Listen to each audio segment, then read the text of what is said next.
The crack of Derek Mason's hand across Sarah Carter's face echoed through Romano's diner at exactly 9:47 on a Thursday night in October. Not loud. A diner at closing time swallows sound scraping chairs, clanking dishes, exhausted small talk between people who work too hard for too little. But the 8-year-old girl in the corner booth heard it. Lily Carter's chocolate milk stopped halfway to her lips. Brown eyes too old for such a young face locked on the parking lot window. Her mother's head snapped sideways from the impact. Lily didn't flinch, didn't gasp. The tears that should have come stayed locked behind a wall she'd built by age 5 when crying only made things worse. Through the rain-streaked glass, Derek's silhouette emerged from the black F-150. 6'2", ex-firefighter shoulders rage coiled in every muscle beneath the Riverside Fire Department windbreaker. The cherry glow of his cigarette pulsed like a heartbeat in the darkness. 3 times in the last hour that truck had circled the building. Hunting. Inside Romano's, the fluorescent lights hummed their familiar tune. Lily set down her milk with the precision of someone who'd learned that sudden movements drew attention. Small hands pressed flat against the red Formica table. Anchoring, steadying. The Marine's jacket she wore hung to her knees, sleeves rolled up 6 times so her fingers could emerge. She touched the name tape sewn above the left pocket. Carter.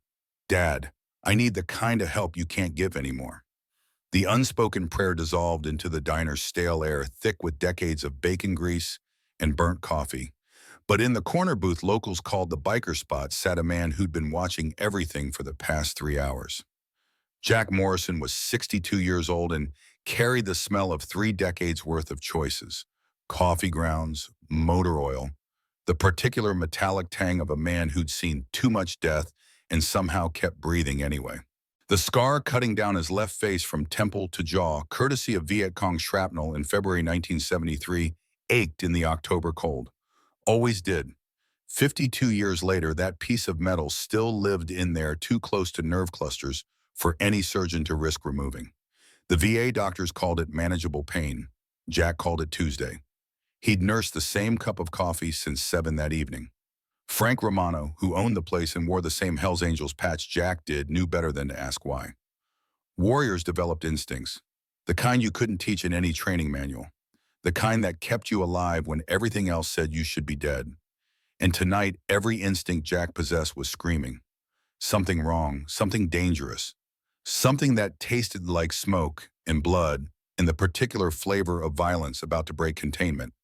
His right hand rested on the scarred table surface, fingers unconsciously touching the red bandana tied around his wrist. 29 years old, that piece of cloth, faded from washing, stained in ways that never quite came out no matter how much detergent or how hot the water.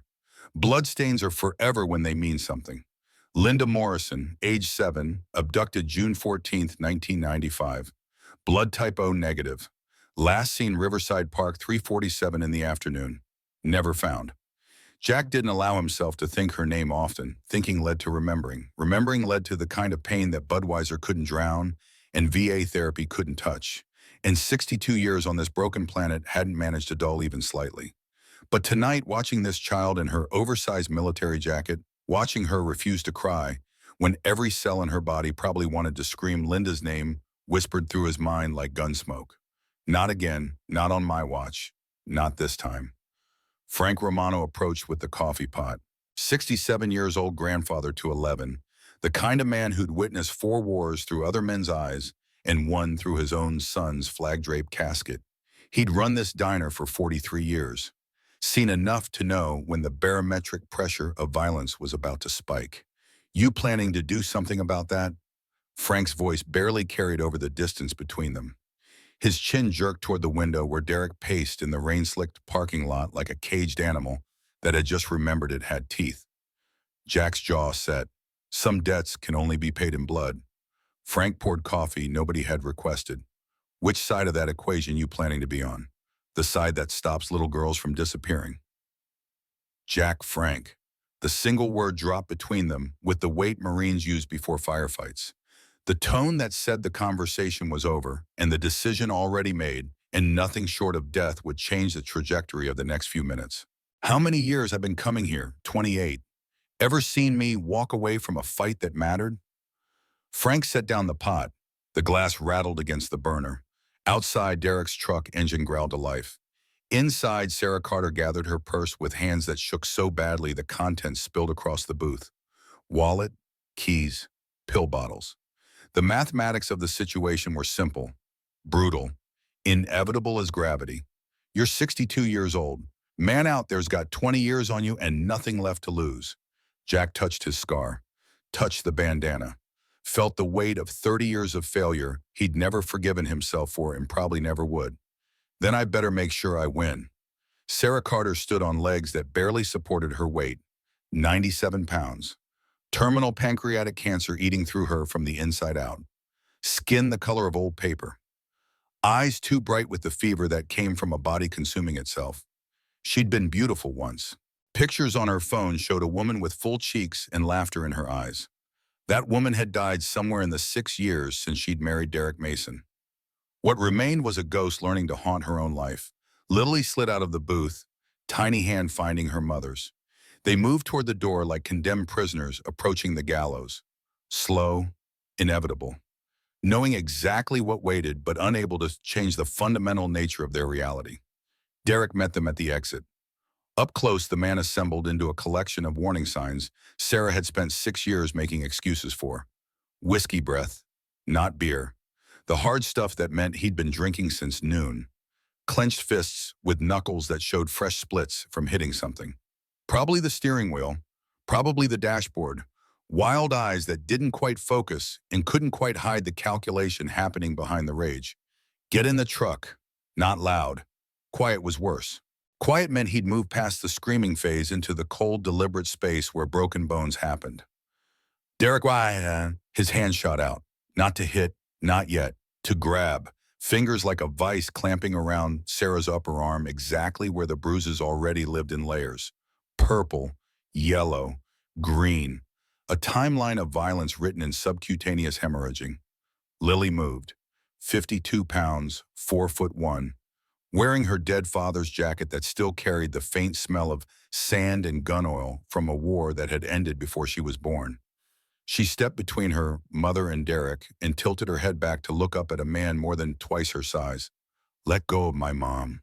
The words emerged without tremor, clear as glass, sharp as a blade. The diner went silent. Even the kitchen noise stopped. Every eye in the place found them. 10 witnesses, maybe 15. All of them suddenly very interested in their coffee cups and half-eaten burgers and the particular patterns in the Formica tabletops. Derek's eyes dropped to Lily, registered her existence, dismissed her relevance in the same heartbeat. Get out of my way, kid.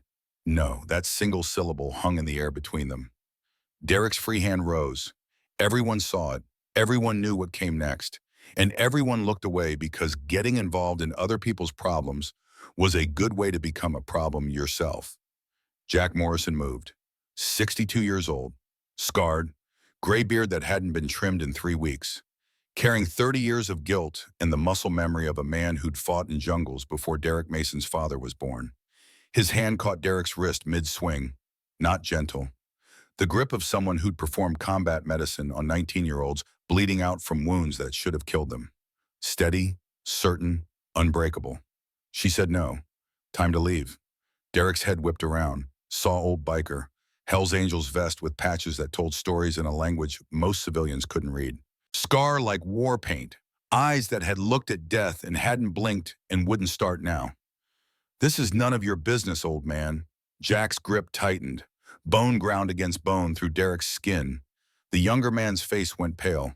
It is now. Derek yanked his arm free and stumbled backward. The diner's fluorescent lights caught his face full on, and everyone saw the calculation happen. Old biker. Probably armed. Public place. Wrong fight. Wrong time. Not enough whiskey in his system yet to override survival instinct. This isn't over. The words spat out like venom, directed at Sarah, at Lily, at Jack, at the universe that had stopped letting him control everything. He left. The truck roared. Gravel spattered against the diner's windows like hail. Silence held for 3 heartbeats. 4. Then Lily looked up at Jack, and her voice emerged small but steady. Thank you. Most people just watch. Jack's throat closed.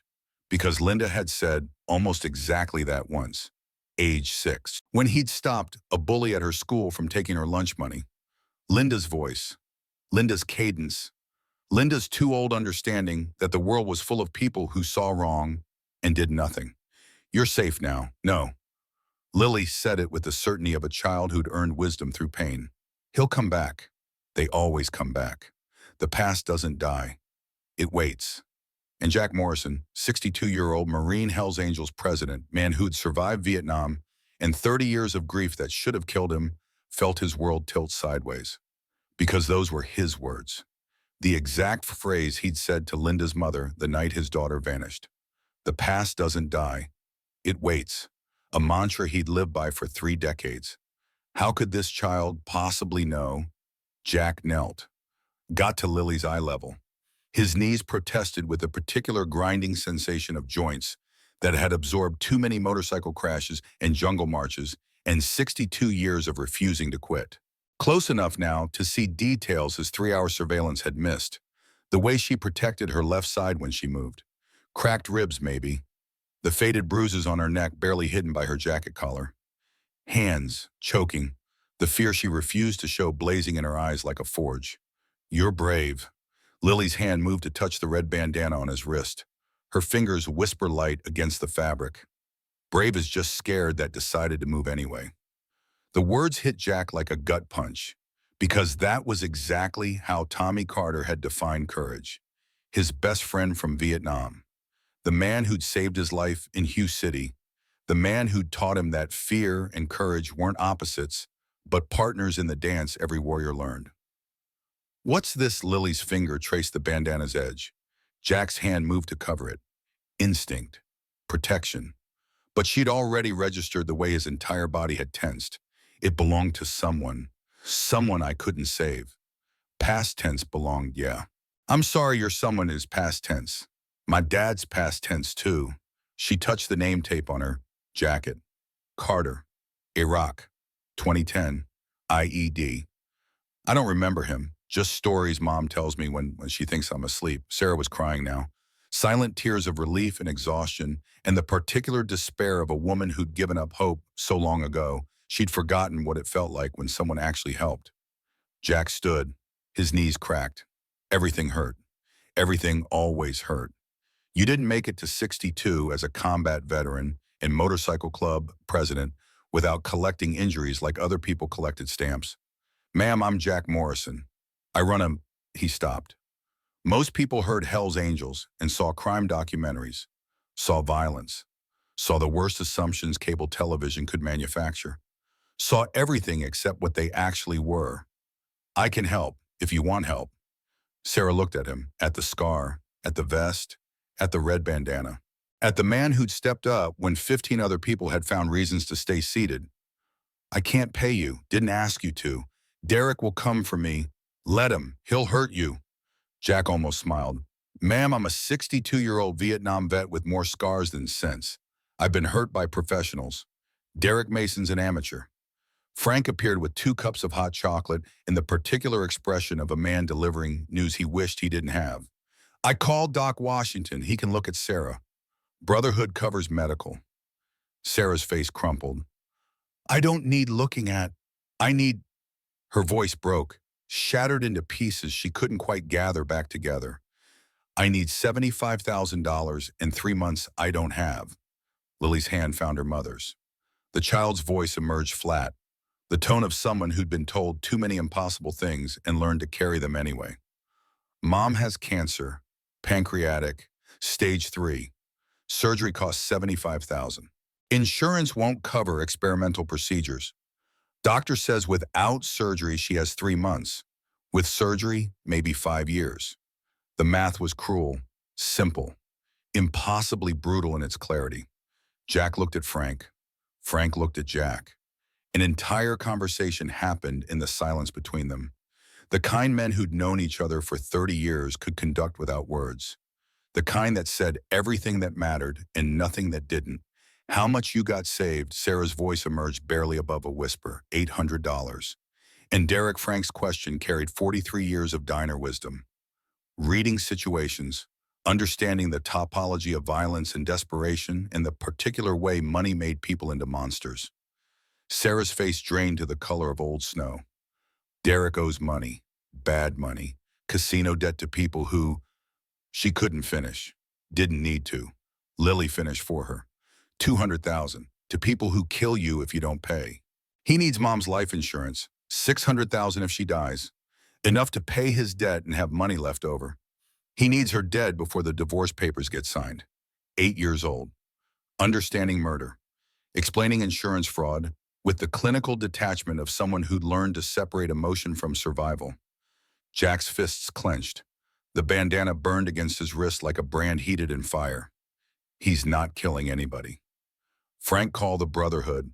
Emergency meeting. Tonight. Jack, tonight. The word dropped between them with the weight of an order. Frank nodded once, pulled out his phone, started making calls to men who'd drop everything and ride through weather like this because one of their own said the word. Lily pulled a folded paper from her jacket pocket, handed it to Jack, her voice steady despite everything. I drew this, in case someone finally listened.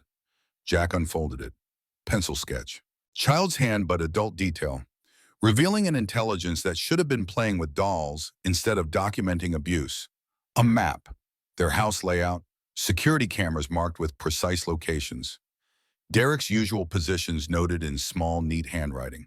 Weapons locations, a Glock 19 in the bedroom, a hunting rifle in the garage, a knife collection in the study, escape routes marked with arrows, all of it labeled in the careful script of an 8-year-old who'd taught herself tactical planning. At the bottom a note, he will kill her. Help us. Lily Carter, age 8, October 15, 2024. How long you been planning this? 2 years. Since I got smart enough to understand what I was seeing. Jack looked closer. In the corner of the map, a symbol. Military insignia. Marines, specific unit, Echo Company, 2nd Battalion, the same unit Jack had served in. Vietnam, 1972 to 74. Where did you see this symbol? My dad's footlocker. It's the only thing Mom kept. I looked inside last year. There were letters, all addressed to Lily, pulled out a photograph, creased from being folded and unfolded 1,000 times. The edges worn soft with handling. Jack's hands went numb. The world narrowed to that single image. 2 Marines, Vietnam, 1973. One was Jack Morrison, age 20 with no scar yet and hair so black it looked like ink. The other was a man Jack hadn't thought about in months because thinking hurt too much. Sergeant Thomas Carter, my dad.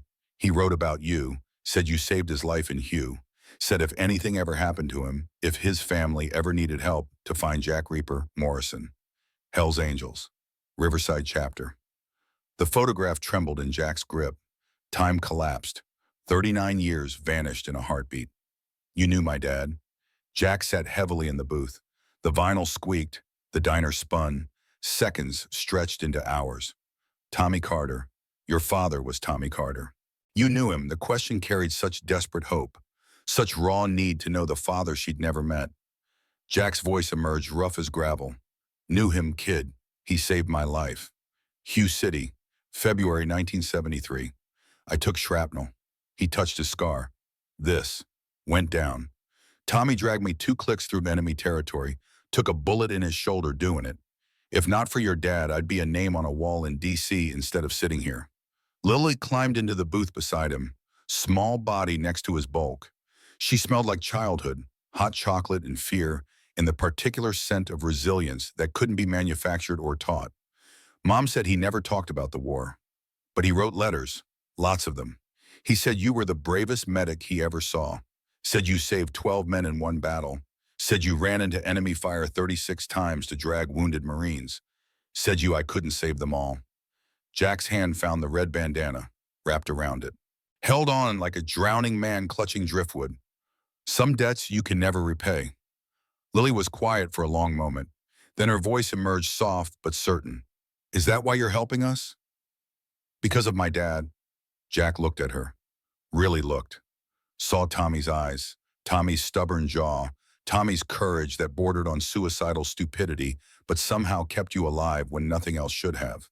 I'm helping you because Tommy Carter spent 6 months teaching me that courage isn't about not being scared. It's about being scared and doing it anyway.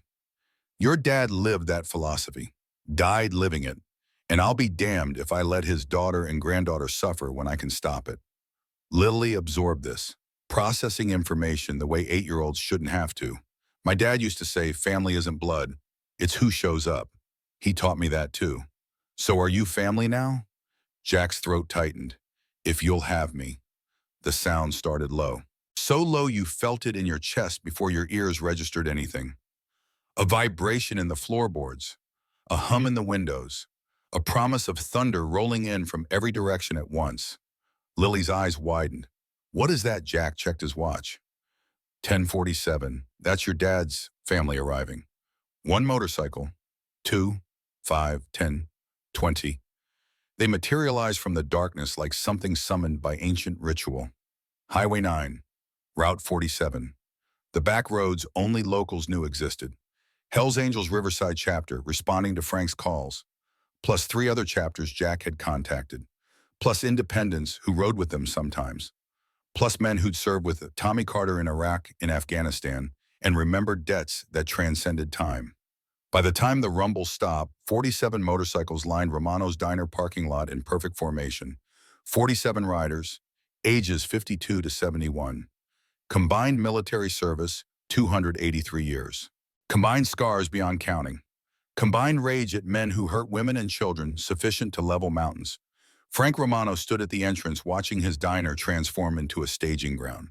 At 67, he'd witnessed enough to know some nights changed everything. Some nights you couldn't go back. Some nights you had to choose who you were going to be for the rest of your life. The brothers filed in, water dripping from leather, boots heavy on linoleum.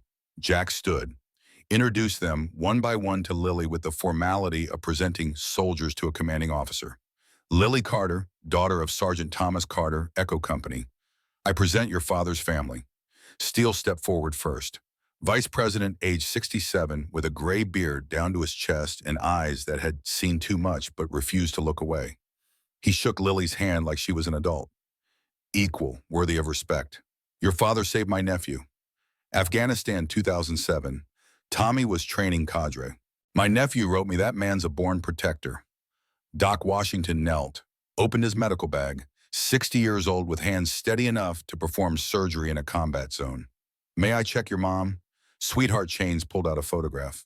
58 with scars running down both arms from a motorcycle crash that should have killed him. Your dad and me, Fort Benning, 2006. He taught me to ride. Said every man needs 2 families. The one he's born into and the one he chooses. Maggie Sullivan approached last among the initial introductions. 65 years old, the only woman in the room old enough to remember Vietnam protests. Mechanic's hands with grease permanently embedded in the lines of her palms.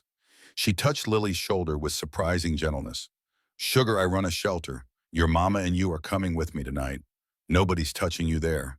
Then came Bear, Lucas Bear Johnson, 64 years old, 6'6", 280 pounds.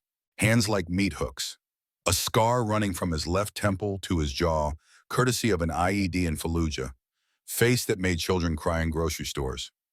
He approached Lily. She didn't run, didn't even flinch. Bear stopped 3 feet away. Then slowly, with the grace of a man who'd learned to make himself less frightening, he lowered himself to one knee, eye level with an 8-year-old who barely came up to his chest when he was standing. Miss Lily, his voice rumbled like distant thunder, like mountains settling. Your daddy once told me the measure of a man is how he treats people who can do nothing for him. You're a little girl who needs help, so we're going to help you. Not because we want something, because it's right. You understand? Lily nodded. Good. Now you like hot chocolate. Yes, sir. Well, I make the best hot chocolate in 3 counties. Let me show you how it's done. And Lily Carter, 8 years old survivor of violence, carrier of impossible burdens, smiled for the first time in months. The hardened bikers melted, every single one. They gathered in the diner's back room, Jack at the head of the table, Steele to his right, Chains to his left, the rest arranged by rank and seniority. Lily's tactical map spread before them like military intelligence. Situation. Jack's voice dropped into the tone Marines use for briefings. Clinical, precise, emotional content buried beneath layers of professionalism. Sarah Carter, terminal pancreatic cancer, 3 months without surgery, 5 years with, surgery costs $75,000. Insurance won't cover experimental procedures. Daughter Lily, age 8. Husband Derek Mason, 38, firefighter, violent alcoholic. Derek owes casino debt $200,000 to organized crime. Deadline 48 hours. Sarah's life insurance $600,000. Derek needs her dead before divorce finalizes. Steele leaned forward. So this is murder for profit, domestic violence escalating to homicide. Yes, Doc Washington spoke up. His voice carried the weight of 40 years practicing medicine in places where supplies ran short and patients ran shorter. I examined Sarah while you were talking. Cancer's real, advanced, surgery's urgent. But there's another problem. He paused. Let the silence build weight. She's been poisoned. Small doses over weeks, maybe months. Arsenic, accelerating the cancer's progression, making her weaker. Derek's been poisoning his wife. The room went silent. The kind of silence that comes right before violence erupts. Cold, hard, absolute. Chain spoke first. Are we killing him?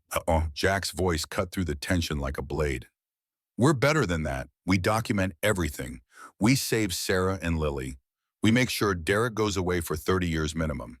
Legal, clean, no blood on our hands unless he forces it. And the surgery money, Maggie's question, practical. Focused on solutions, not revenge. Frank Romano stood. I'm in for 10,000. Diner savings. Steele didn't hesitate. Chapter fund 15,000. Doc straightened. I can do the surgery pro bono if we can get her into Sacred Heart. But hospital cost medication recovery, we're still short 40,000.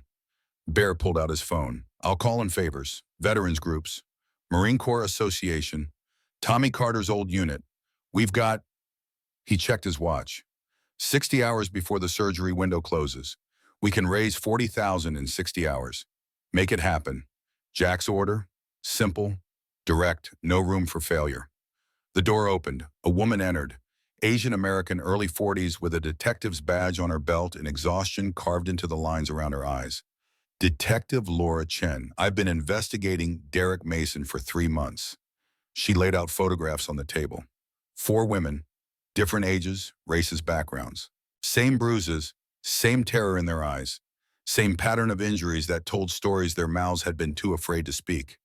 4 previous domestic violence complaints. All dropped, and all victims recanted. All terrified.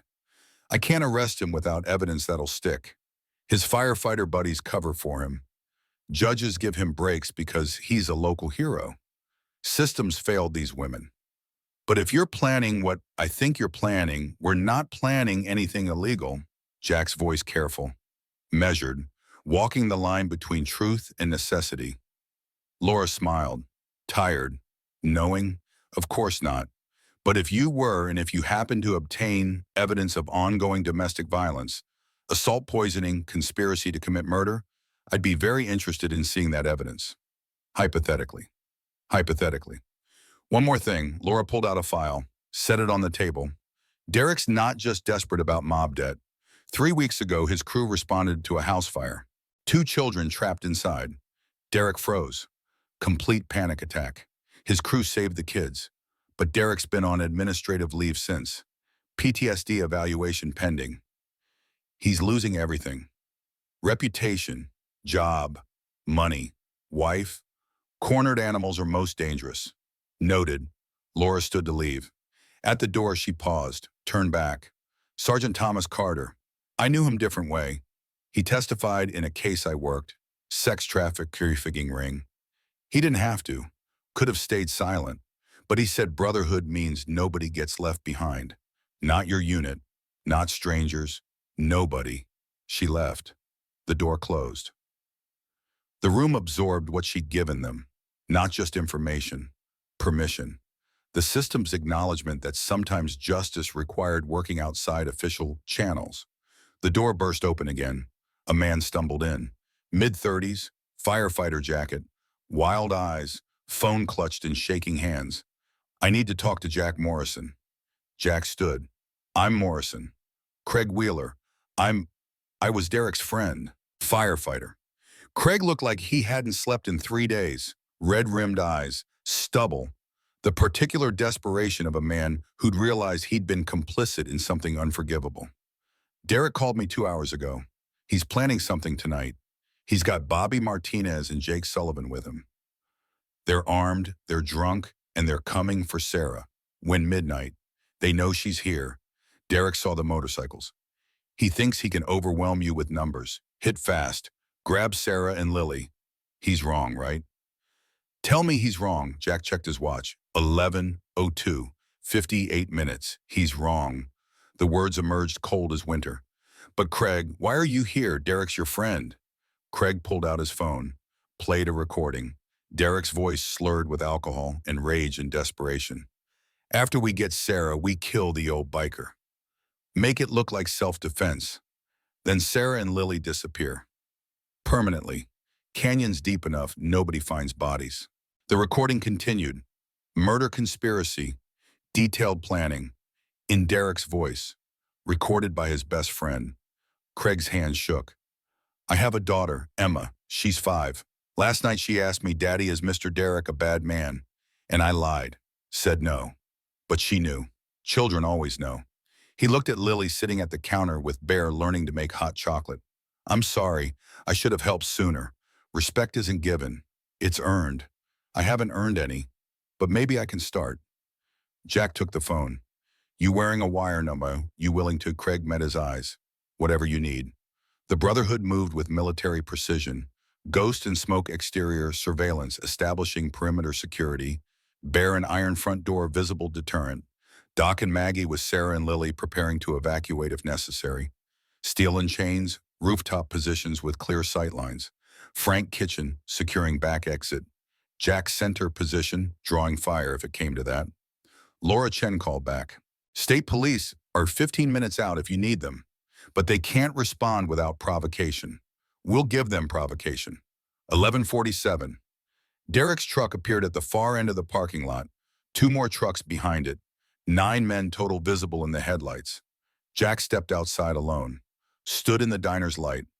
Old man, gray beard, scar, Hell's Angels vest. Waiting.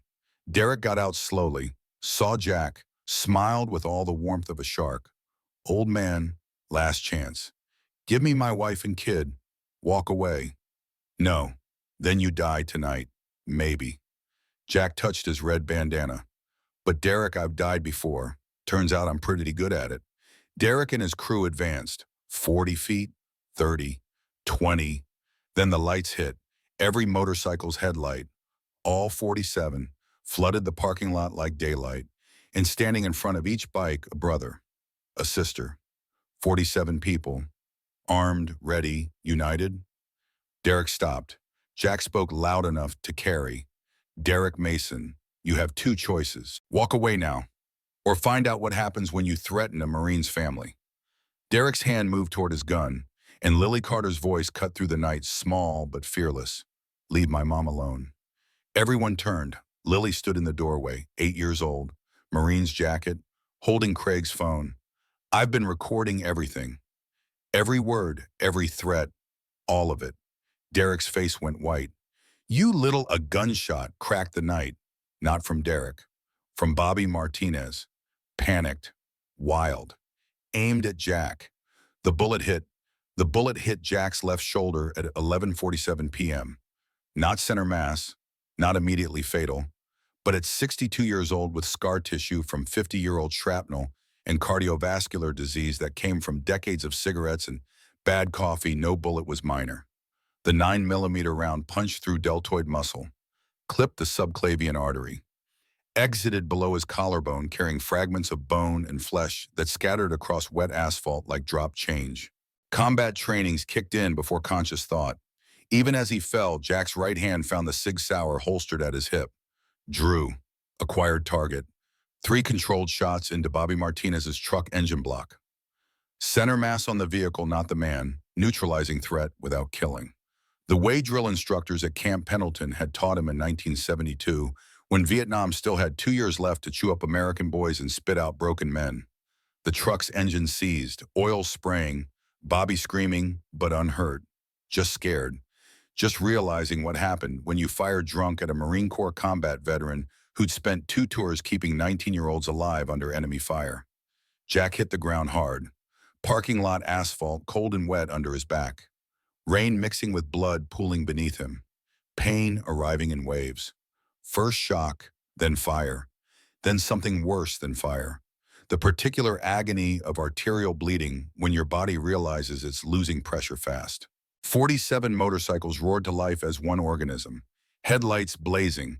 Engines harmonizing into thunder that shook Romano's diner windows. The brotherhood moving with tactical precision that came from decades riding together. Protecting each other. Covering flanks. Doc Washington reached Jack first. Marcus Washington, age 60, former Army medic who'd done 3 tours in Iraq and Afghanistan. Hands that had held pressure on 73 soldiers and saved 61 of them, now pressed against Jack's shoulder. Assessing damage with fingertips that remembered anatomy from muscle memory older than some of the prospects watching.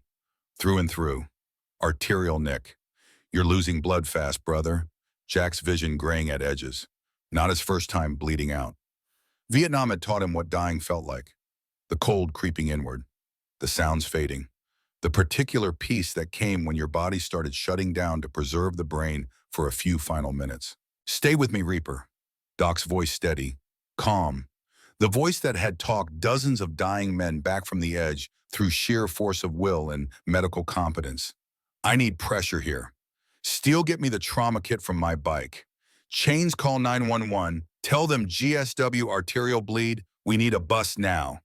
Lily appeared in Jack's fading vision.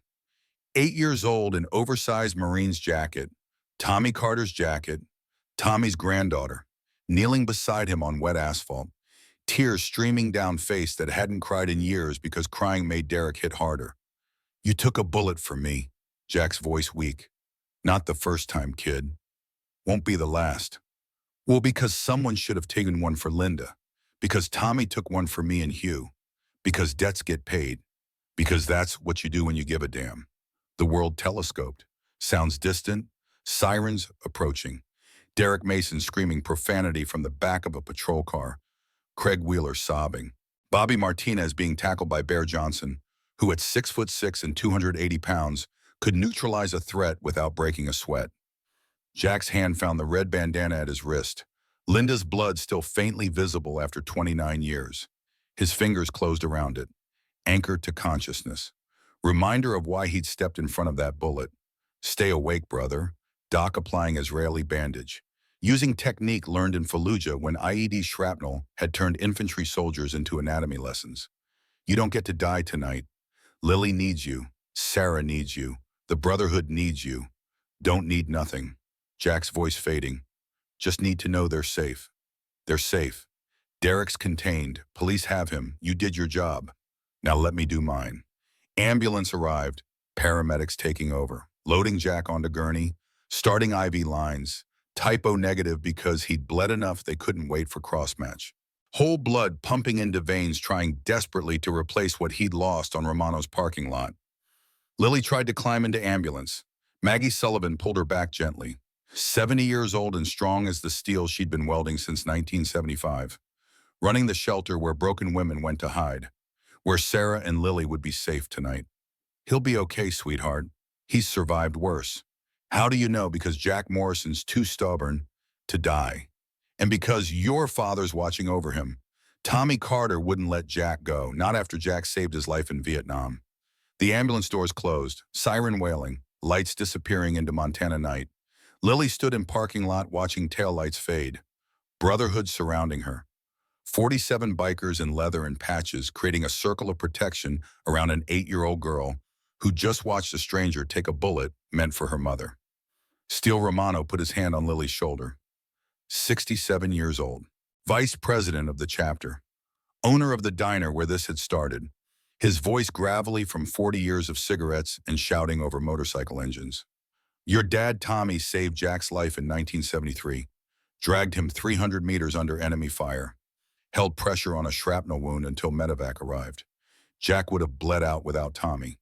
So tonight, Jack paid that debt forward, saved Tommy's granddaughter. That's how honor works. Debts get paid, even 50 years later. Detective Laura Chen arrived in unmarked Crown Victoria, 38 years old, Asian-American woman in a department that was 90% white men over 50.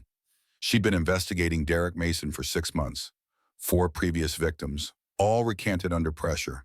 But this time she had witnesses, video, recording, evidence that couldn't be intimidated or bought off. She approached the patrol car holding Derek, watched him for a long moment, face impassive. Then she opened the door.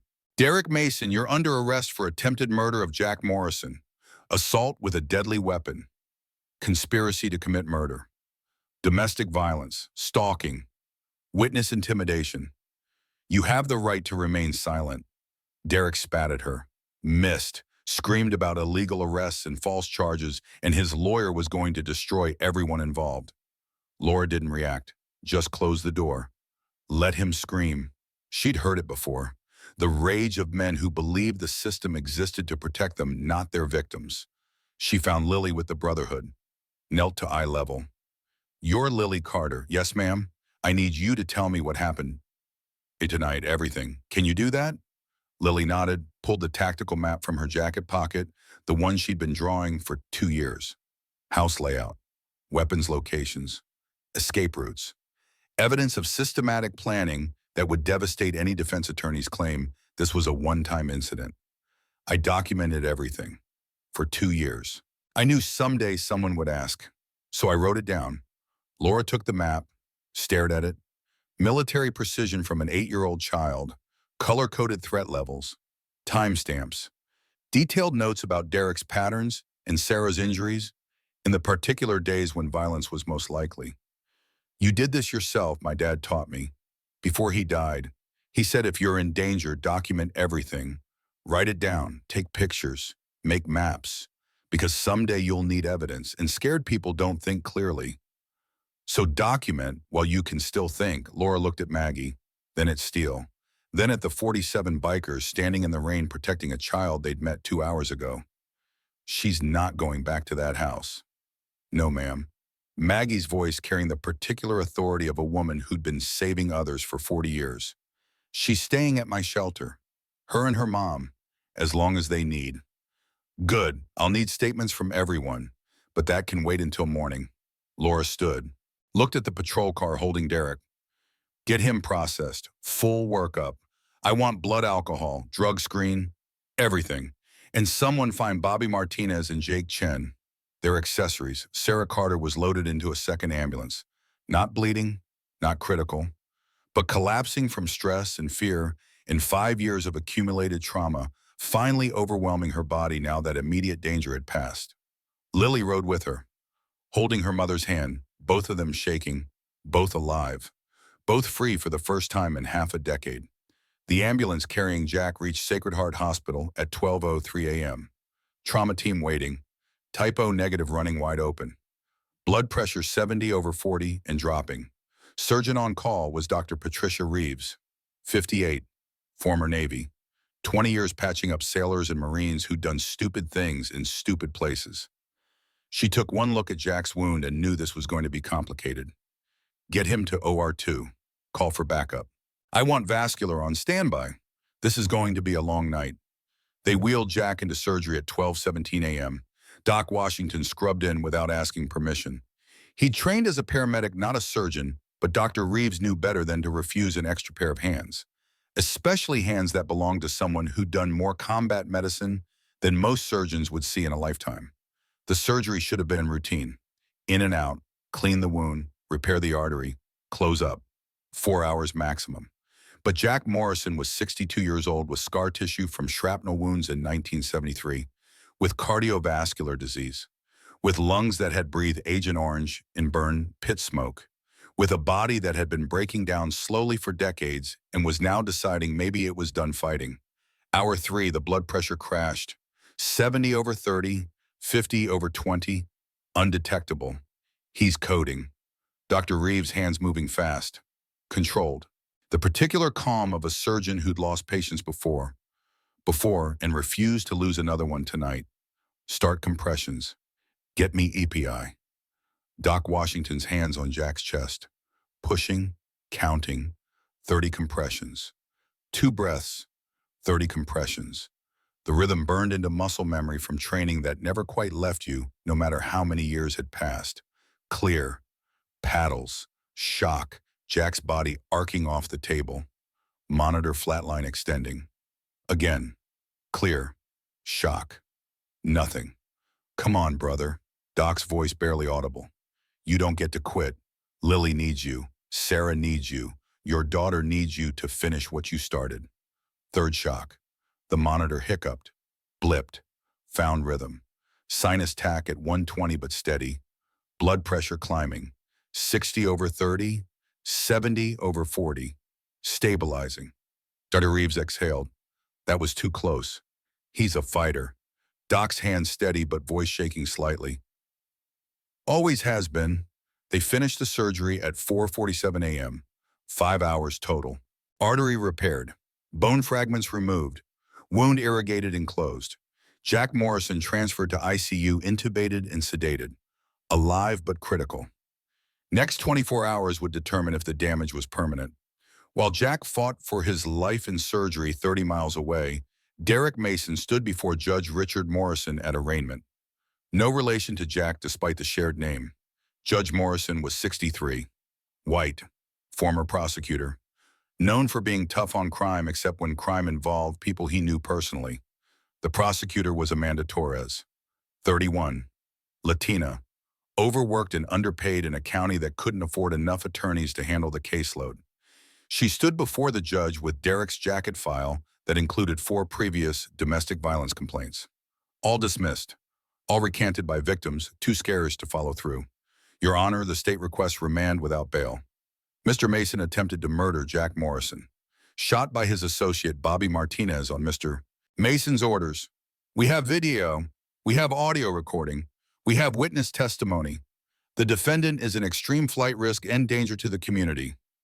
Judge Morrison reviewed the file, took his time, made a show of reading carefully. Then he looked up, made eye contact with Derek, barely perceptible nod. Bail is set at $10,000 cash. Defendant will surrender passport and submit to GPS monitoring. Next, Amanda Torres froze. $10,000, Your Honor. He tried to commit murder, alleged murder. Defendant has strong community ties. 15 years with Riverside Fire Department. No prior convictions. I see no reason to deny bail. Next case. Derek posted bail at 7:23 a.m. His cousin Marcus fronting the money from a bail bondsman who didn't ask questions.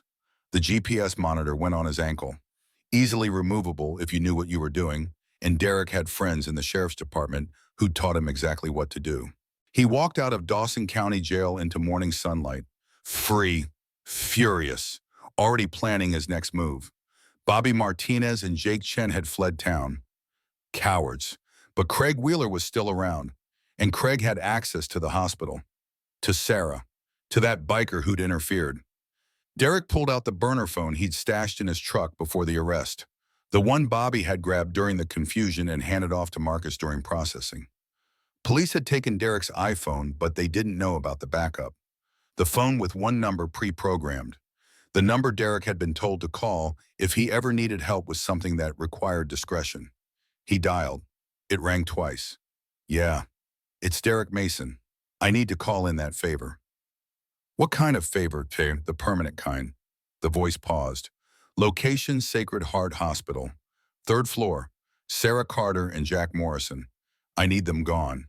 When soon as possible. Tonight, if you can manage it, I'll send someone. But this is the last favor. After this, you're on your own. That's all I need. Derek ended the call, removed the SIM card, crushed it under his boot, tossed the phone in a dumpster. Then he drove to his house.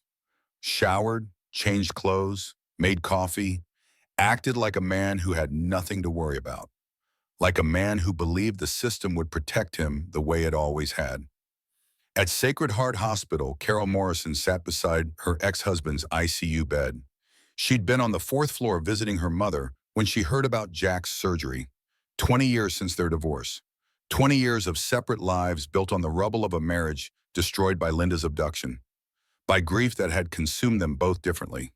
Jack diving into the brotherhood, Carol running 3,000 miles to California to escape memories that haunted every corner of Montana.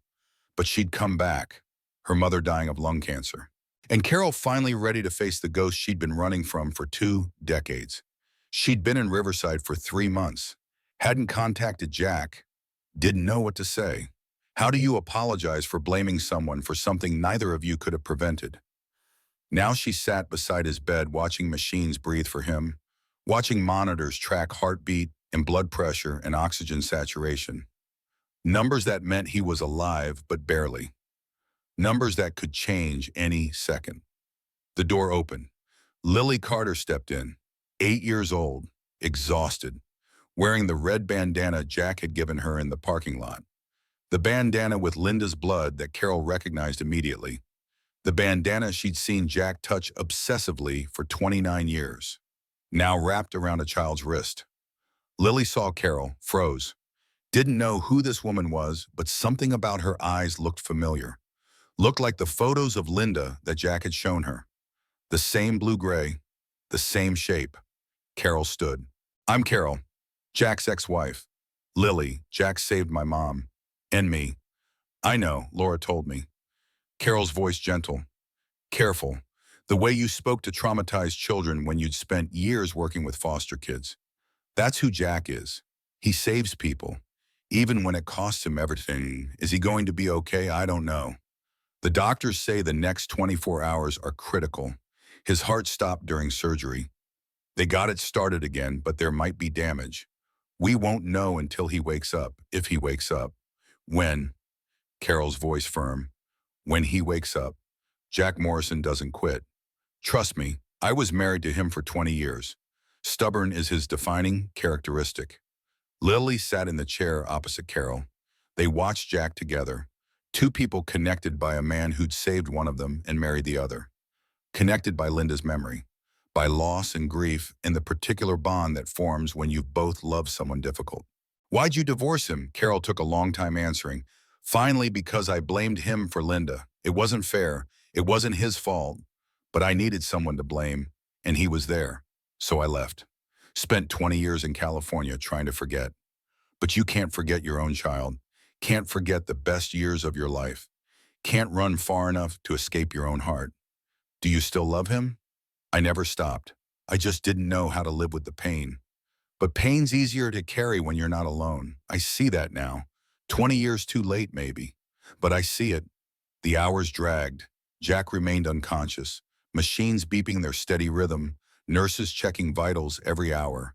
Dr. Reeves stopping by at noon with guarded optimism. He's stable. That's good. Now we wait.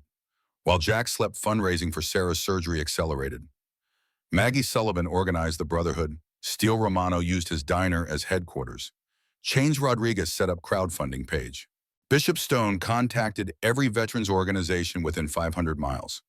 Within 24 hours, they'd raised $32,000.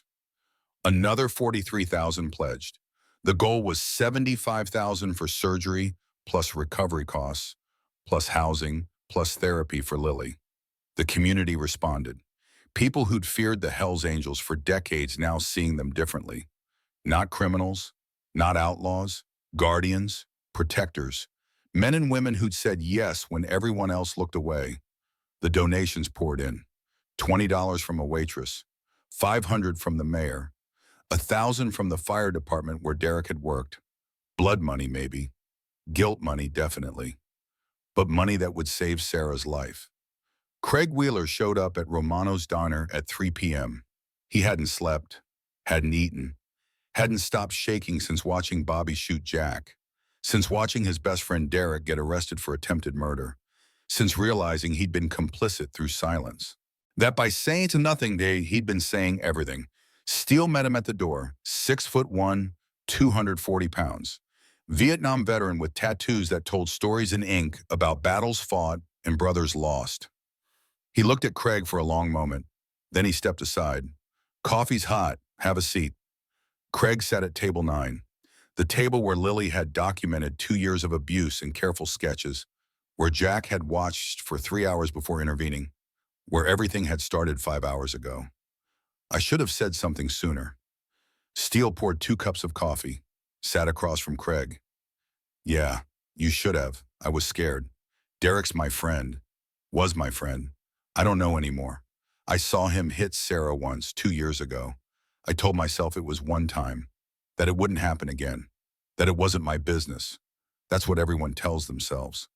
Steele's voice not unkind, not forgiving either, just factual, that it's not their business, that they don't want to get involved. That maybe the woman's exaggerating. That's how men like Derek keep getting away with it, because good men stay silent. I want to help. Whatever you need, I'll testify, I'll give statements, I'll do anything.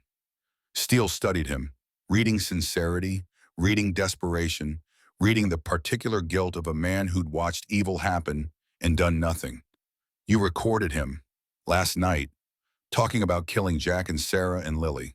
That true, Craig nodded, pulled out his phone, played the recording. Derek's voice clear, unmistakable, planning murder, detailing exactly how they do it, evidence that would destroy any defense attorney's strategy. Laura Chen needs to hear this, I know. I'll call her. But first I need you to understand something. I'm not a good person. I stood by and watched. But I'm trying to be better. Trying to do the right thing even though it's 2 years too late. Right thing's never too late. Steele stood, offered his hand. Craig took it. The handshake firm. Meaningful. The beginning of redemption, maybe. Or at least the attempt. At 2:17 p.m., a man entered Sacred Heart Hospital. His name was Vincent Cross, former Marine, Fallujah veteran, now working private security for the Russo family out of Seattle. He'd served with Tommy Carter in 2005, owed him his life, and he'd just received orders from his employer to eliminate Tommy Carter's family. Orders that changed the moment he'd looked up Tommy Carter and realized who he was being sent to kill.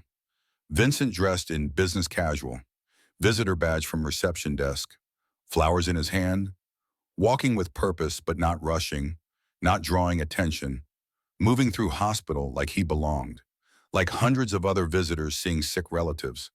No weapons visible, no threat apparent. He found the ICU, signed in his family, gave a fake name.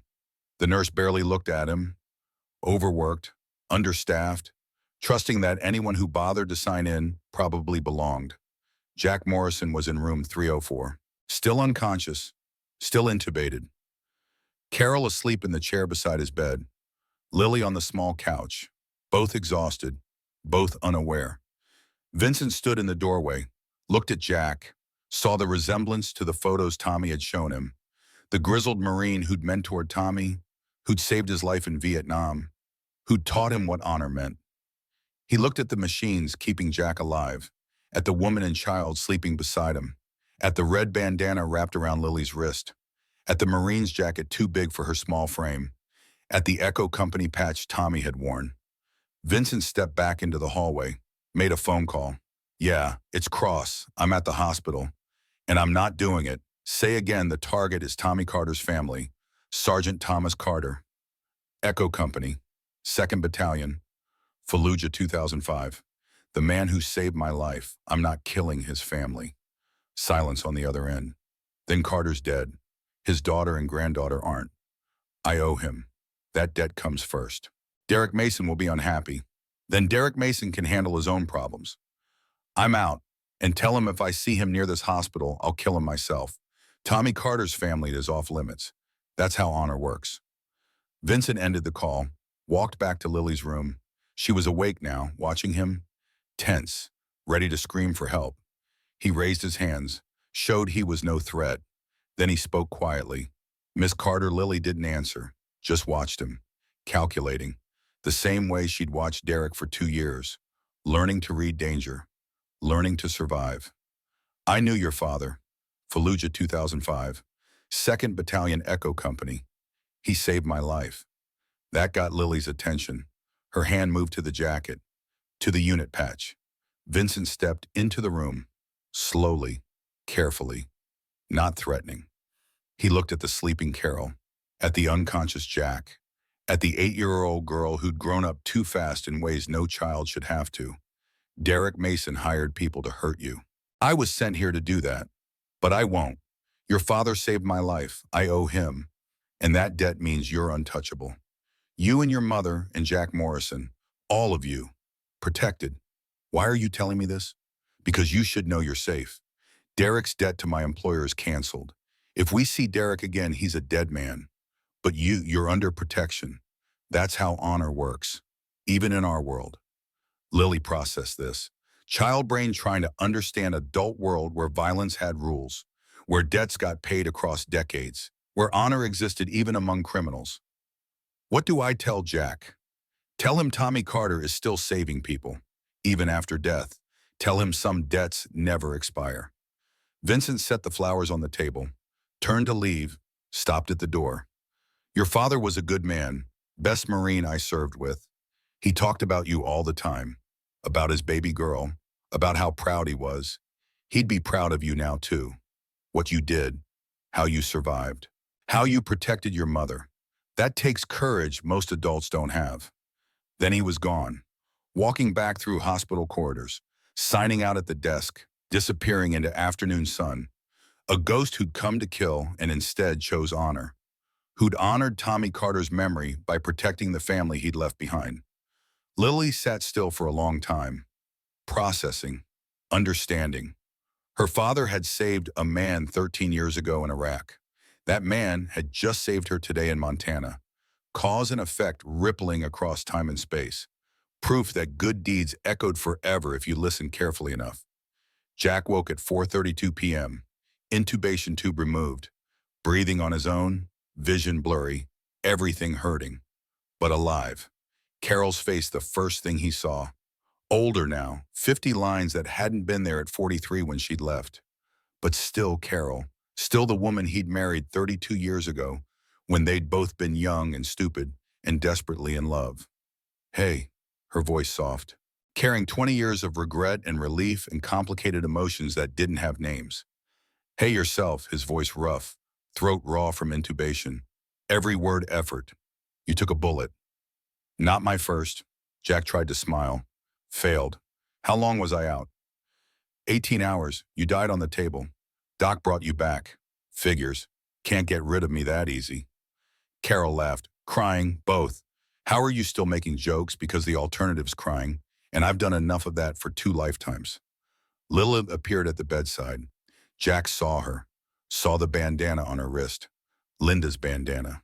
His eyes filled. You kept it. You gave it to me. I'm keeping it. Good, that's good. Jack's hand found hers, squeezed weakly. Sarah okay? Surgery scheduled. Tomorrow. They raised the money, $75,000 in 36 hours. Jack closed his eyes, exhaled, for the first time in 18 hours allowing himself to believe this might actually work, that Sarah might survive, that Lily might have a mother, that sometimes the good guys won. Tell me about the man. What man? The one with the flowers, the Marine? Lily's voice careful, watching Jack's face. He said he knew my dad, said my dad saved his life, said we're protected now. Jack absorbed this, understood immediately. Tommy Carter's reach extending across continents in decades, saving his granddaughter from beyond the grave. Honor trumping orders, proof that some debts never expired. Your dad's legacy, Jack's voice getting weaker. Sleep pulling him under. Tommy saved people. Those people save others. Chain of protection extending forever. That's immortality. That's what matters. He slept again. Exhausted. Healing. Carol held his hand. Lily sat beside them. 3 people connected by violence and loss and the stubborn refusal to let evil win. Family not by blood, but by choice. By showing up. By saying yes when everyone else looked away. While Jack slept, Sarah's surgery moved into critical phase. Dr. Ramirez, the best pancreatic surgeon in 3 states, 62 years old, former researcher turned surgeon when he'd realized he preferred saving lives to writing papers about saving lives. He'd reviewed Sarah's case, stage 3 cancer, tumor wrapped around portal vein, poisoning damage from arsenic Derek had been feeding her. Survival odds 60% with surgery, 0% without. The operation began at 6 p.m. Expected duration, 6 hours. Expected complications numerous. Hour 2, the tumor was larger than imaging showed, adhered to blood vessels in ways that made removal dangerous. One wrong cut and Sarah would bleed out on the table. Dr. Ramirez worked carefully, precisely, the particular focus of a surgeon who'd done this 1,000 times but knew that complacency killed. Every tumor was unique, every patient different, every surgery a battle that could turn either way. Hour 4, massive bleeding, transfusion required. Type A positive running wide open. 6 units. 8 units. 10. Sarah's blood pressure crashing, heart rate climbing, body going into shock. The anesthesiologist looked worried. We might be losing her. Not today. Dr. Ramirez's hands moving fast, finding the bleeder, clamping, cauterizing, controlling hemorrhage through sheer skill and stubbornness. We're not losing anyone today. Hour 6, removing final tumor margin. Clean edges, good resection. But Sarah's heart was struggling, weakened from years of abuse and poisoning and stress that had nearly destroyed her. Hour 7, closing. Sarah's heart stopped. Code blue. The surgical team moving as one unit. Compressions, epi, defibrillator charging, clear, shock, nothing. Again, clear, shock, nothing. Come on, Sarah. Dr. Ramirez's voice barely audible. You've got a daughter who needs you. Fight. Third shock. The monitor found rhythm, weak but steady, blood pressure climbing, stabilizing. The particular relief that came when death lost another round. They finished at 1:47 a.m. 8 hours total. Sarah transferred to ICU next to Jack's room. Both critical, both fighting, both alive against odds that should have killed them. Lily sat between their rooms, afraid to leave either one, afraid if she stopped watching they'd disappear, that death would claim them while she blinked. Maggie brought her hot chocolate. Bear sat beside her, 6'6" and gentle. Former linebacker turned mechanic turned protector of broken things. They're fighters. Like you. What if fighting isn't enough? Then we fight harder. Bear's voice rumbling. Deep, comforting. That's all any of us can do. Show up, fight, refuse to quit. Your dad taught me that. Iraq 2010, I was injured, ready to give up. Tommy wouldn't let me. Said quitting's easy, living's hard, but hard's worth doing. Did you know my dad well? Well as anyone, we served together 8 months. He talked about you constantly, showed me pictures, told me about teaching you tactical thinking, about making you strong. He was proud of you even then. He'd be prouder now. Lily leaned against Bear. This man she'd met 6 hours ago. This stranger who'd become family through shared purpose, through choosing to show up, through refusing to let evil win unopposed.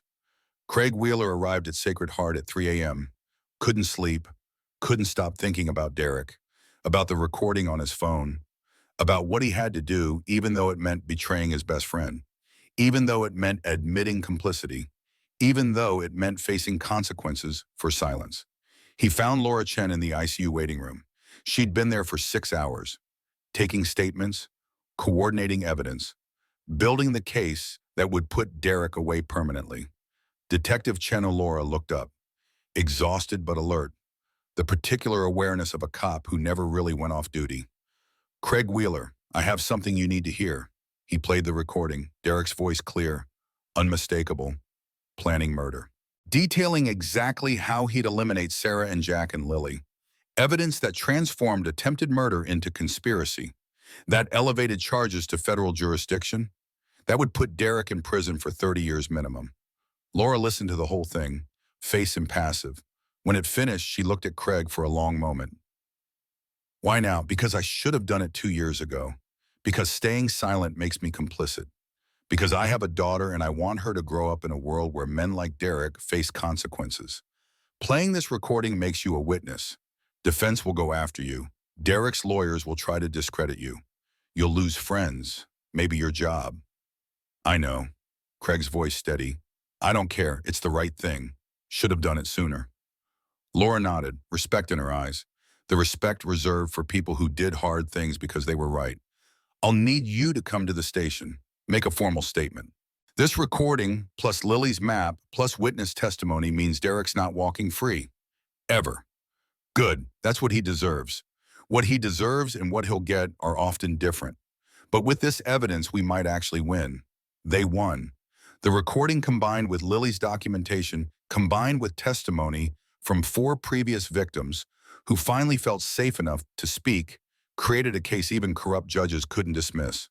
Federal prosecutors took over, arrested Derek on new charges: conspiracy to commit murder, wire fraud, witness intimidation, interstate flight risk, no bail, federal detention, trial date set for 3 months away.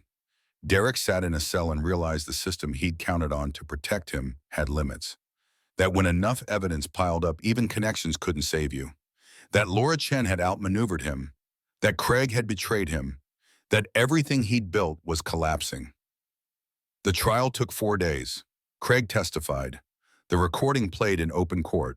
4 previous victims took the stand. Laura Chen presented evidence that painted Derek as serial abuser who'd used his position as firefighter to intimidate victims, who'd manipulated the system, who'd nearly killed multiple women. The jury deliberated 2 hours. Guilty on all counts. Judge Sarah Hartman sentenced Derek to 33 years federal prison, no parole eligibility, mandatory psychiatric evaluation, no contact with victims or their families, GPS monitoring for life if ever released. Derek Mason, age 38, would be 71 before he saw freedom again, if he saw it at all. Federal prisons didn't treat domestic abusers kindly, and men who hurt women and children found prison justice particularly harsh. Jack was discharged from Sacred Heart after 2 weeks. Shoulder healing slowly, physical therapy 3 times weekly. Couldn't ride for 6 weeks, the longest 6 weeks of his life, but alive, mobile, functioning. Sarah woke on day 4, groggy but conscious. First words asking for Lily. Lily climbed into bed beside her, both crying, both alive, both free. The cancer margins were clean. Chemotherapy would be required. Radiation maybe. 5-year survival odds, 75% with treatment. Not a guarantee, but infinitely better than the 3 months she'd had before. The foundation officially launched 2 months later. Linda's Legacy Foundation. Mission statement, simple. Help domestic violence victims escape. Fund medical treatment. Provide housing. Offer therapy. Create safe places where broken people could heal. Jack was president. Maggie operations director. Sarah outreach coordinator when she was healthy enough. Craig director of men's accountability program, helping potential abusers get treatment before violence erupted. The brotherhood provided security. The community provided funding. The network grew. First year they helped 63 women. More than Jack had dared hope. Proof that one person saying yes could create ripples that became waves, that became tsunamis of change. Jack Morrison stayed in Riverside, opened a bookstore on 3rd Street, specialized in military history and memoirs, became part of Jack's life again slowly. Coffee twice a week, dinner once a month, rebuilding connection destroyed by grief, learning how to love someone without demanding they fix the unfixable. One afternoon, 6 months after the shooting, Carol and Jack sat on his porch. Sunset painting, Montana sky, impossible colors. Both drinking terrible coffee from Romano's diner that Steele had dropped off. Why'd you do it? Risk everything for strangers. Jack was quiet a long time. Finally, because I couldn't save Linda. Because Tommy saved me. Because that little girl reminded me of our daughter. Because doing nothing would have killed me slower than any bullet. Because it was right. You can't save them all. No, but I can save some. And some is better than none. Carol reached over, took his hand. 20 years since they'd touched. 20 years of distance and pain and separate lives. But hands remembered, fit together the way they always had. I forgive you for Linda, for everything. It wasn't your fault. I see that now. Took me 20 years, but I see it. I forgive you too. For leaving, for blaming me, for staying away. I get it. Sometimes love isn't enough. Sometimes you need distance to survive. What about now? Now maybe we've learned enough to try again. Different this time. Built on grief, transformed into purpose instead of grief that destroys everything. I'd like that. So would I. They sat in comfortable silence, watching sun disappear. 2 people learning how to be family again, how to carry loss without letting it crush them, How to honor the dead by living well. Lily visited Jack every Sunday. They'd ride together once his shoulder healed, her on back of his bike, eventually on her own when she turned 16. He taught her to ride, to maintain, to understand machines, but more importantly, he taught her courage, that showing up mattered, that one person could make a difference, that honor demanded action, not just intention. Her nightmares faded slowly. Therapy helped, time helped, safety helped. The knowledge that Derek was locked away for decades helped. She started 8th grade 3 months late, but caught up fast. Smart kid, Tommy's daughter. Marine's jacket worn until it fell apart, then replaced with new one. Same patch, same legacy. Sarah recovered. Chemo was brutal, but she survived it. Cancer stayed away. 5 years, 10 years. Eventually, the doctors stopped waiting for it to return. She remarried 5 years after Derek's sentencing. Doc Washington, the man who'd saved her life and Jack's. The man who'd been there through recovery, through reconstruction, through learning how to live without fear. The brotherhood changed, town changed, no longer feared, respected. Invited to schools, to churches, to city council meetings. The Hells Angels who'd said yes when everyone else looked away, who'd proven that sometimes the most unlikely people become heroes.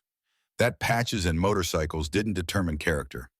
That courage came in leather vests and gray beards and hands scarred from decades holding broken things together. Years passed. The foundation grew. 823 women saved over 10 years. 47 chapters across 19 states. Laws changed. Perceptions shifted.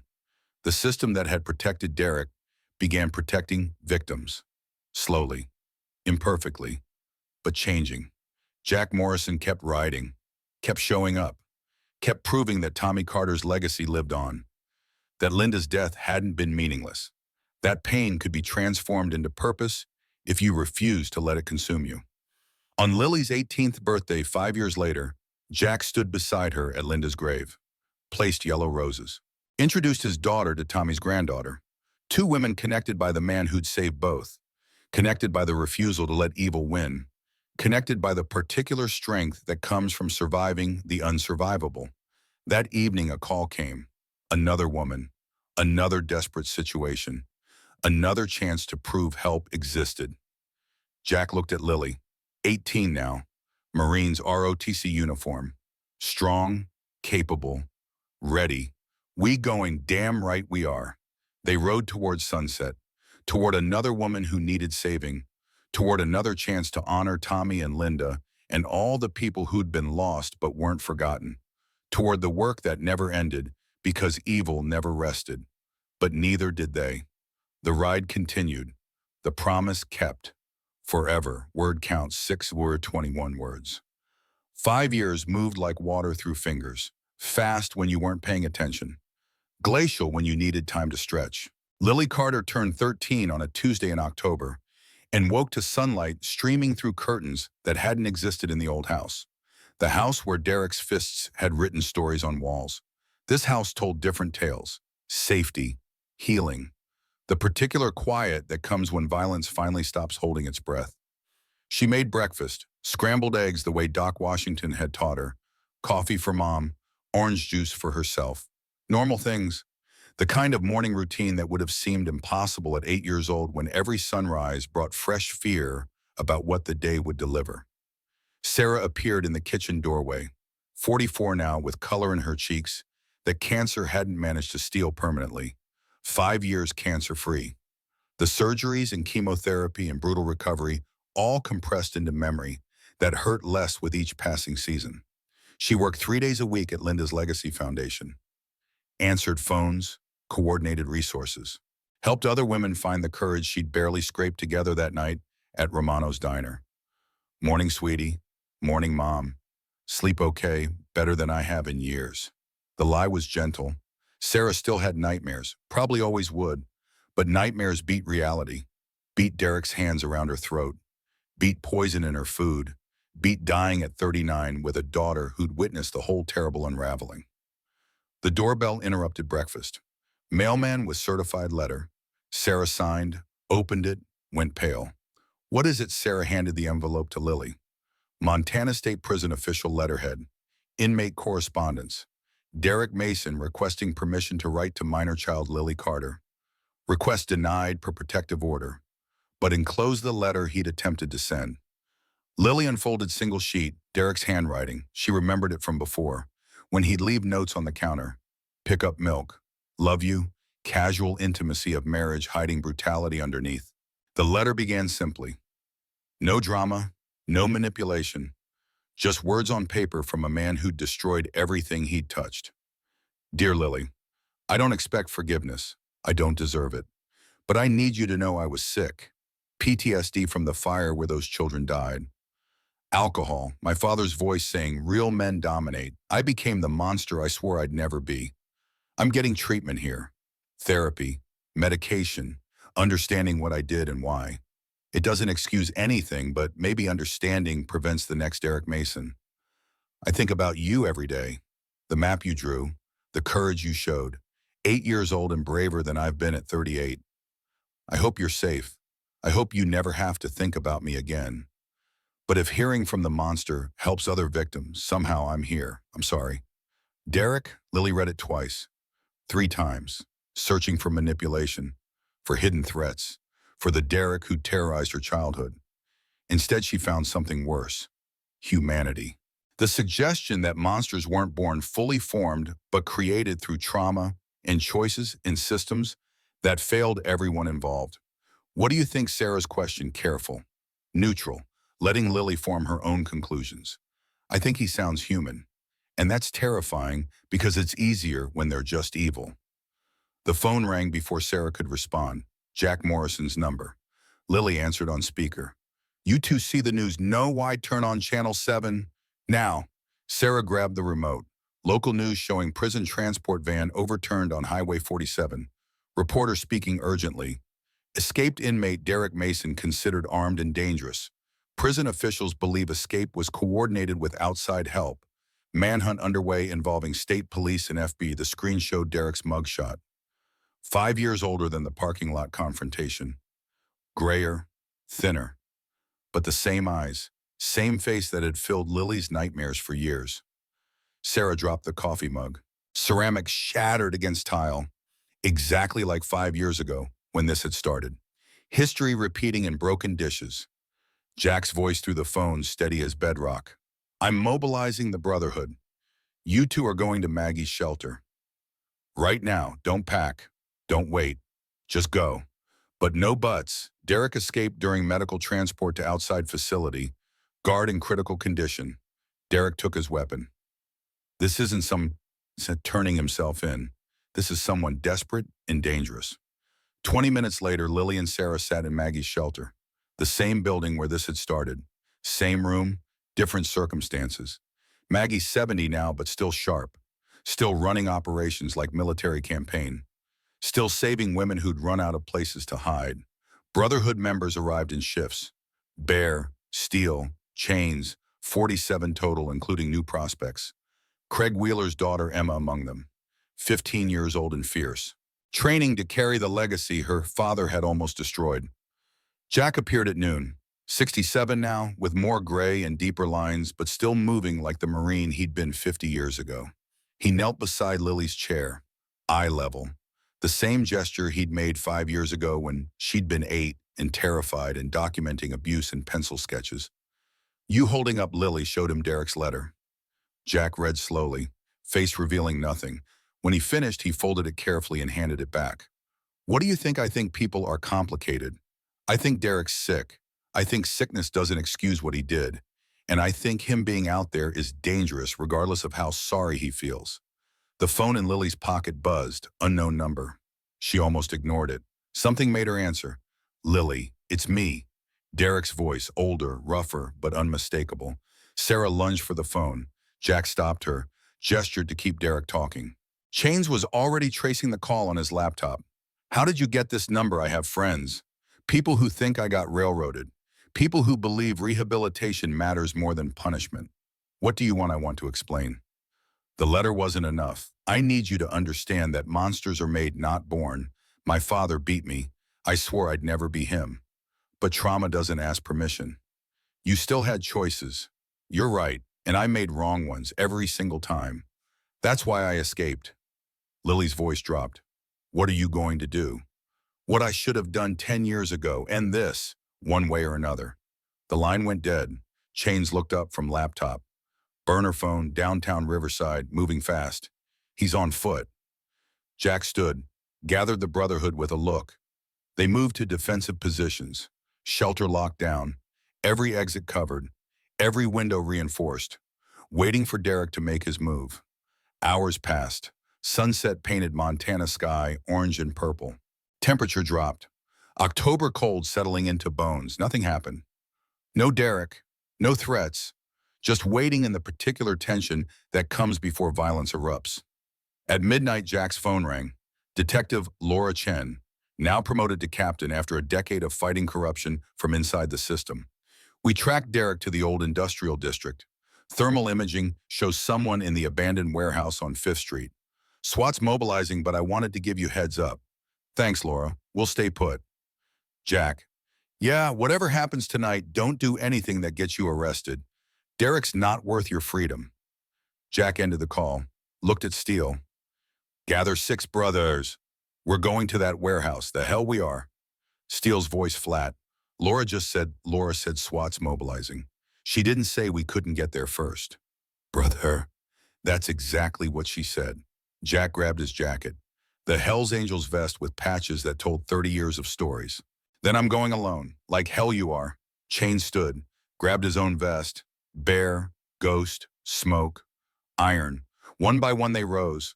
7 men total, combined age over 450 years. Combined scars beyond counting. Combined determination to finish what had started 5 years ago. Lily stood. No. Jack's voice carrying the tone that had ordered 19-year-olds into combat. You stay here where it's safe. He's my monster. I get to face him.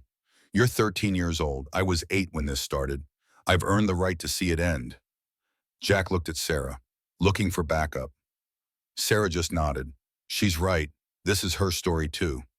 The warehouse on 5th Street had been abandoned since the mining bust in the 90s. 3 stories of rusted metal and broken windows. Perfect place to hide. Perfect place to die. They approached on foot, motorcycles parked 3 blocks away. Silent, professional. The kind of tactical movement you learned in places where mistakes meant body bags. Derek sat on the loading dock, visible in moonlight, gun in his lap, not hiding, not running, just sitting there like he'd been waiting. Jack stepped forward, alone, hands visible. No weapon drawn. Derek, Jack Morrison, I was wondering if you'd come. You called my family, threatened them. Of course I came. I didn't threaten, I explained. There's a difference. Jack moved closer. 10 feet, 8.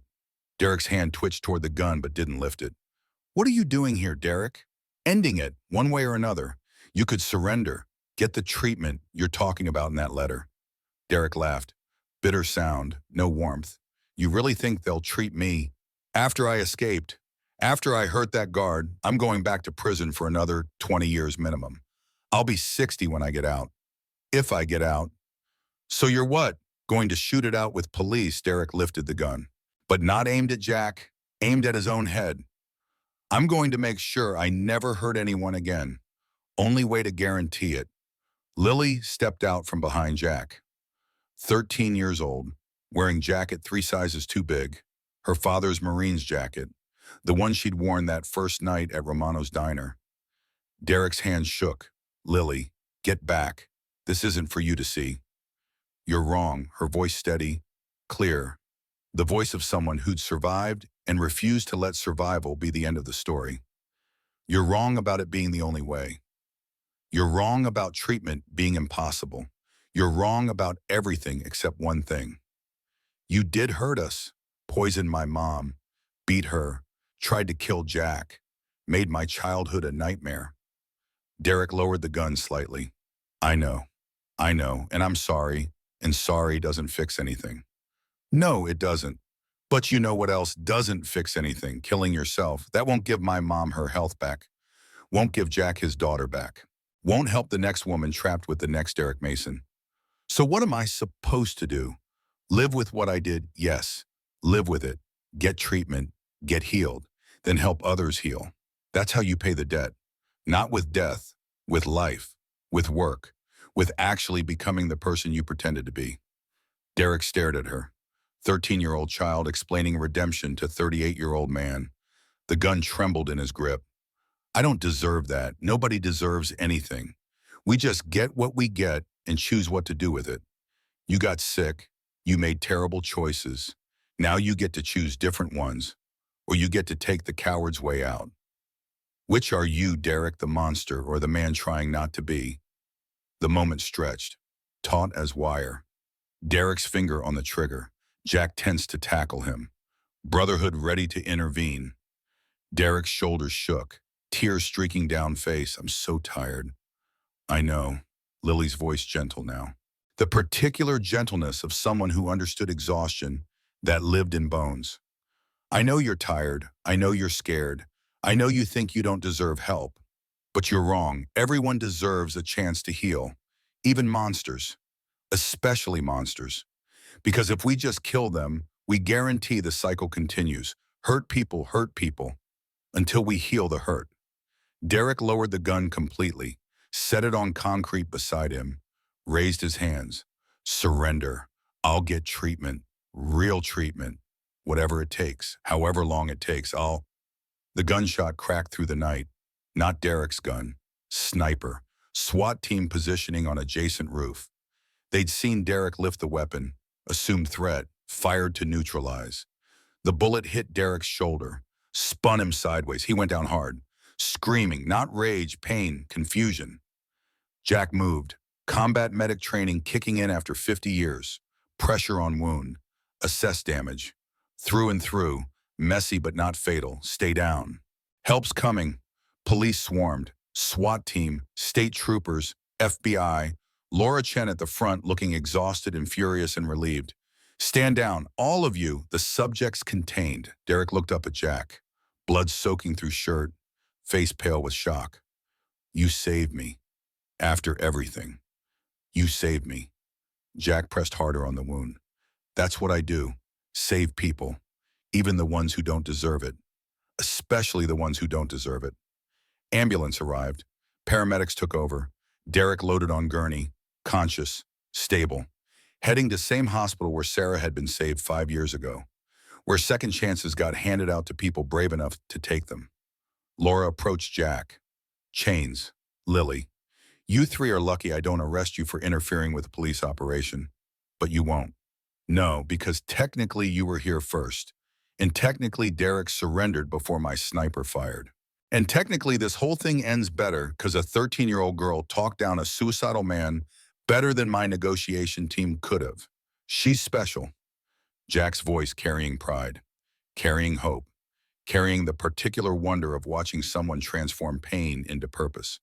Yeah, she is. The next 6 months blurred. Derek transferred from hospital to Montana State Hospital, not prison, psychiatric facility, court-ordered treatment, minimum 5 years before release consideration, maximum indefinite. Diagnosis came back complex, PTSD from the fire, alcohol addiction, borderline personality disorder inherited from father who died in prison for domestic violence, generational trauma compressed into violence that had nearly killed everyone it touched. Treatment was brutal.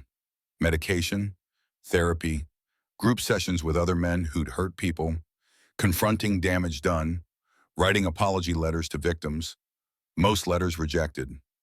Sarah refused hers, couldn't forgive, wouldn't forget, but understood sickness didn't excuse behavior even when it explained motivation. 3 letters got accepted. Women Derek had hurt before Sarah, women who needed to hear admission of guilt, women who needed to see that accountability was possible even if redemption wasn't guaranteed. Jack visited Derek once, 6 months into treatment, not forgiveness, understanding. The man who'd lost his daughter to violence sitting across from the man who'd perpetuated violence. Neither comfortable, neither complete, both trying. Why'd you save me? Derek's question direct. No manipulation, just genuine confusion. Because someone should have saved you before you became this. Before your father beat the humanity out of you. Before the fire broke something inside you. Before you decided hurting others was the only way to feel powerful. Someone should have intervened. They didn't. So I will. I don't understand. Jack leaned forward. My daughter Linda was taken 30 years ago. Never found her. Spent a decade searching. Another 2 decades trying to forgive myself for failing. Then I met Lily, Tommy Carter's granddaughter, and I realized I couldn't save Linda, but I could save others. Not just victims, perpetrators too. Break the cycle. Heal the wound before it infects another generation. So I'm what a project gnome. You're a human being who got sick and made terrible choices. And now you're a human being getting treatment and making different choices. That's not a project. That's redemption. Real kind. The kind that takes years and hurts and never fully erases damage done. But the only kind worth attempting. Derek absorbed this, processing through medication fog and therapy breakthroughs and the slow, painful process of becoming different than you've been. Thank you for not letting me die, for believing I could be more than the worst thing I did. Don't thank me yet. Thank me in 5 years when you're out and working to help other men before they hurt someone. Thank me when you break the cycle your father started. Thank me when you prove that healing is possible. I will. However long it takes. I will. Linda's Legacy Foundation expanded. Craig Wheeler became director of new program, Men's Accountability and Rehabilitation Initiative, helping potential abusers get treatment before violence erupted, addressing root causes, trauma, addiction, learned behavior, mental illness, poverty, the complicated web that created domestic violence. First year, they helped 43 men, second year, 87, third year, over 100. Prevention instead of intervention, healing instead of just rescue. Montana legislature passed landmark reform, mandatory mental health evaluation for domestic violence arrests, treatment options before incarceration, restorative justice circles, victim input throughout process. Sarah testified at the hearing, standing in front of state senators, telling her story, advocating for the system that had saved her and might save others. The system didn't fail me. People within the system did. Judges who looked the other way. Police who believed the firefighter over the victim. Laws that prioritize reconciliation over safety. We can do better. We must do better, not just for victims, for everyone trapped in cycles of violence so they don't know how to escape. The bill passed, named Sarah's Law. Sarah Carter, who'd survived and decided surviving wasn't enough, who'd transformed personal trauma into systemic change, who'd proved that one person's courage could shift entire structures if they refused to stay silent. 5 years became 10. Lily turned 18. ROTC scholarship to University of Montana. Full ride. Marines track after graduation. Following her father's footsteps but carving her own path.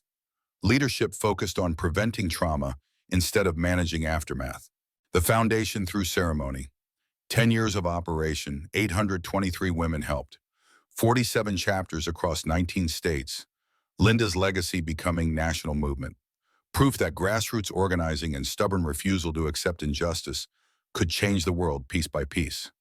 Lily stood at podium, 18 years old in Marines ROTC dress uniform, red bandana tied around wrist, the same bandana Jack had given her 10 years ago. Linda Morrison's blood still faintly visible in faded fabric. Legacy made tangible. Her speech was shorter than she'd planned. Direct. The way Marines communicated. 10 years ago, I was 8 years old documenting abuse because adults weren't paying attention. My stepdad poisoned my mom, beat her, tried to kill the man who protected us. And a biker named Jack Morrison said yes when everyone else looked away. She gestured to Jack in the front row. 72 now, Carol Morrison beside him. They'd reconciled 5 years ago, not remarried, just together. Partnership built on shared grief transformed into shared purpose. Jack taught me courage is contagious. That family transcends blood. That showing up matters even when you're scared, especially when you're scared. Tonight I'm here to say we're not done. 823 women is incredible, but there are thousands more, millions more. Worldwide, we keep going, we keep showing up. We keep proving that help exists. The audience applauded. 300 people, Survivors, advocates, law enforcement, politicians, media. Proof that transformation was possible when enough people decided it mattered. After the ceremony, Lily found Jack outside. He was smoking cigarette he wasn't supposed to have. Doctor's orders after the heart incident 3 years ago. But some habits died hard. Those will kill you. So will a lot of things. At least cigarettes taste good. Lily sat beside him, comfortable silence between them. The kind that comes from shared trauma and shared triumph. From being family by choice instead of accident. I'm scared of what college Marines growing up, leaving mom, leaving you, not being able to help everyone, becoming someone who stops paying attention. Jack flicked ash. Those are good fears, healthy ones. Means you haven't gotten comfortable. Complacency kills more people than violence does. Will you visit every month? I'll ride up. We'll get coffee. You'll tell me about classes and training and all the ways you're becoming who you're meant to be. And when you can't ride anymore, then you'll come home and we'll sit on my porch and tell stories and remember the work. That's the deal. You go change the world. I'll wait here and be proud. Lily leaned her head on his shoulder. Jack put his arm around her, old man and young woman. Connected by dead girl's legacy and dead soldier's granddaughter, and the particular alchemy of pain transformed into purpose. One more ride, Jack's words soft. Promise and request combined. Where are we going? Somewhere we should have gone 10 years ago. Somewhere we've avoided because it hurt too much. But it's time. They rode at dawn, Jack's Harley, Lily on her own bike now, graduation gift from the Brotherhood. Smaller than Jack's. Faster. Built for someone with a future instead of someone carrying past. The cemetery sat on the hill overlooking Riverside. Linda Morrison's grave in northeast corner under cottonwood that had grown 3 feet in 10 years. Small headstone. Simple. Linda Morrison, born March 12, 1988, died June 14, 1990, beloved daughter, forever 7. They knelt together. Jack placed yellow roses, Linda's favorite. Lily added white lilies, her namesake flower. Hey, baby girl. Jack's voice rough with decade of unshed tears finally breaking free. Brought someone I want you to meet. Officially, Lily Carter. She's 18 now, Marines bound, smart as hell, braver than I ever was. She's been wearing your bandana for 10 years, taking care of it, honoring you by living. Lily touched the stone, cool granite under her fingers. I never met you, Linda, but I know you through your dad, through the foundation, through 823 women who wouldn't be alive without you. Your death saved my life, and I promise I won't waste it. I'll make it count. Prove your 7 years created something that'll last centuries. They sat in silence. Sunrise warming their backs. Birds starting morning chorus. The world continuing despite grief. Because of grief. Transforming loss into something resembling hope if you squinted right. Jack stood, helped Lily to her feet. Ready for what to ride. One more woman needs help. Amanda Chen. 2 kids. Husband getting worse. We got the call this morning. Lily looked at the grave, at her father's daughter, at the legacy she'd inherited through tragedy and choice. Then let's go. They rode back to Romano's diner. Table 9 empty, but reserved. Frank Romano, 84 now, and still making terrible coffee. Still showing up. Still providing safe harbor for people running from storms. Jack's phone sat on the table. Waiting, it rang at exactly 7. Amanda Chen's number. Scared voice on the other end. This is Amanda. Someone gave me this number. Said you help people. I have 2 kids. My husband, he's... Her voice broke. Jack's expression didn't change. He'd heard this story before. Would hear it again. The endless cycle of violence and fear and desperate calls for help. Amanda, help is coming. Where are you? She gave the address. Jack wrote it down. Looked at Lily across the table. You ready to lead this one? Lily tied the red bandana tighter around her wrist. Felt the weight of Linda's legacy. Tommy Carter's courage. Jack's example. Sarah's survival. 823 women who had come before. Damn right I am. They gathered the Brotherhood. 47 strong. Emma Wheeler among them. 15 and fierce. Craig's daughter proving redemption extended across generations. Bear, Steele, Chains, Maggie, Doc. The family Jack had built from broken pieces and stubborn refusal to let evil win. Lily rode point, Jack followed, role reversal, teacher becoming student, guardian passing torch to the next generation. The road stretched ahead, infinite, full of women who needed saving, full of men who needed healing, full of children who deserved childhoods without fear. The bikes roared, engines harmonizing into something that sounded like thunder and promise combined. They disappeared into morning light, heading toward Amanda, toward two kids, toward another chance to prove courage was contagious and help existed and hope wasn't just word people used when they ran out of options. Behind them, Romano's diner faded. Table 9 waiting, phone ready, system established, network activated, 824 and counting. Ahead, the highway stretched toward horizon. Montana sky endless blue, mountains rising eternal. And riding point was Lily Carter, 18 years old, Marines bound, wearing dead girl's bandana, carrying dead father's courage, leading broken angels who'd learned to fly again. The work continued. The ride never ended. And the promise they'd made to Linda Morrison 30 years ago kept getting fulfilled one woman at a time, one life at a time forever. Because that's what angels do. Even broken ones, especially broken ones. They show up. They say yes. They ride. Word count 6 or 17 words.